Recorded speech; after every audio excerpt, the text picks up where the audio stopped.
తెలుగు రాష్ట్రాల్లో సంచలనంగా మారిన బెట్టింగ్ యాప్స్ ప్రమోషన్ కేసులో మరోసారి కీలక పరిణామం చోటు చేసుకుంది.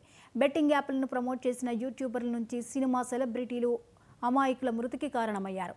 దీంతో తెలంగాణ పోలీసులు బెట్టింగ్ యాప్లను ప్రమోషన్స్ చేసిన వారిపై తీవ్ర స్థాయిలో మండిపడ్డారు. అలాగే వారిపై కేసులు నమోదు చేసి విచారించారు. అయితే ఈ వ్యవహారంలోకి తాజాగా ఈడీ ఎంటర్ అయింది. బెట్టింగ్ యాప్స్ ప్రమోషన్స్లో పాల్గొన్న సినీ ప్రముఖులకు నోటీసులు ఇచ్చింది.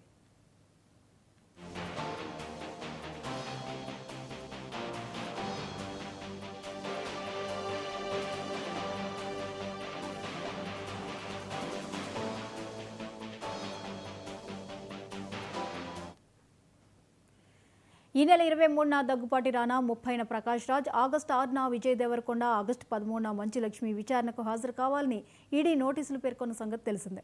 అయితే ఈ కేసులో హీరో విజయ్ దేవరకొండ ఇప్పటికే ఒకసారి ఈడీ ముందు హాజరయ్యారు. అయినప్పటికీ మరోసారి విచారణకు హాజరు కావాలని హీరో విజయ్ దేవరకొండకు ఈడీ నోటీసులు ఇచ్చింది. ఆగస్టు 11న విచారణకు హాజరు కావాలని మరోసారి నోటీసులు ఇచ్చింది.